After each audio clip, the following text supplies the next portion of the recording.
Question number 1 in the name of Jami-Lee Ross. Mr Speaker, my question is to the Minister of Finance and asks, what measures is the government taking to help the New Zealand economy become more productive and competitive? Hon Steven Joyce. Mr Speaker, on behalf of the Minister of Finance, the government is taking a large number of measures to help the economy become more productive and competitive. It is, of course, only by having a strong economy that we can lift opportunities and incomes for Kiwi families and provide world-leading public services. This literally requires us to do hundreds of things well. Within the government's wider economic plan, the business growth agenda sets out around 350 of these initiatives in the area of growing exports, capital markets, innovation, skilled and safe workplaces, natural resources and infrastructure. Supplementary. Supplementary question, Jami-Lee Ross. Within the business growth agenda, what are the government's main priorities for this term of Parliament? Hon Steven Joyce. On behalf of the Minister of Finance, we've laid out many priorities, but during the election campaign we highlighted 10 priorities in particular for the business growth agenda on returning to government. They're all aimed at increasing New Zealand's long-term growth rate and to create more opportunities for New Zealanders and their families. These priorities include negotiating and signing free trade agreements, including with Korea, the Trans-Pacific Partnership and the WTO Government Procurement Agreement. They also include passing the Employment Relations Bill, which is currently before the House, to ensure flexible labour markets that create more jobs for Kiwis.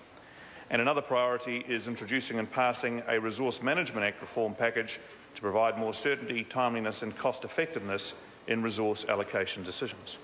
Supplementary. Supplementary question, Jami-Lee Ross. What priorities within the business growth agenda will the government pursue to improve skills and support more jobs within the economy? Hon Steven Joyce. Well, Mr Speaker, on behalf of the Minister of Finance, in a growing economy, and of course that's what we do have, it's important that we quickly fill any emerging skill gaps to help encourage thriving Kiwi businesses to continue to grow. That's why 2 of the 10 business growth agenda priorities I identified previously are aimed at training and attracting more young people to innovative and growing parts of the New Zealand economy, with initiatives like ICT grad schools, more places in engineering, and holding a series of job fairs in Australia. Yesterday, my colleague, the Minister for Economic Development, announced that the government will be holding these job fairs in capital cities across Australia to encourage more expat Kiwis and indeed skilled Australians to help contribute to the growth of New Zealand businesses. The first 2 fairs will be held before the end of the year in Perth and in Sydney in late November, with job fairs planned for Brisbane and Melbourne in the first quarter of next year. Supplementary question, Jami-Lee Ross. Why has the government decided to hold job fairs in Australia? Hon Steven Joyce. Well, Mr Speaker, on behalf of the Minister of Finance, that is an excellent question. Between December 1999 and December 2008, well over 250,000 New Zealanders, 277,000 in fact, moved to Australia, which of course provided a lot of skilled labour to help grow the Australian economy. But now it's time to get more of those people moving back the other way to do the same here. And we are making progress on that. In the year to September, there was a net outflow of only 6,000 people to Australia, which is the lowest net outflow since December 1994. In fact, included a net loss of only 68 people in the month of September. One of the reasons that's changed is because of the government's unrelenting focus on growing the New Zealand economy. Our economy grew by 3.9% in the year to June, compared with 3.1% in Australia, and our unemployment rate at 5.6% is below Australia's now at 6.1%. Supplementary question, David Clark. Does the Minister agree with the Hon Steven Joyce that a target of exports reaching 40% of GDP in 2025 is still achievable, given that the export to GDP ratio is forecast this year to plummet to its lowest level in a quarter of a century? Hon Steven Joyce. Mr Speaker, on behalf of the Minister of Finance, this appears to be the new manufacturing crisis. Mr Speaker... OK, Grumpy. Go on, Grumpy. Come on, Grumpy. Order. Order. If I may also add, just answer the question. Mr Speaker, on behalf of the Minister of Finance, the member is wrong. Actually, in world dollar terms and in volume terms, New Zealand exports continue to grow.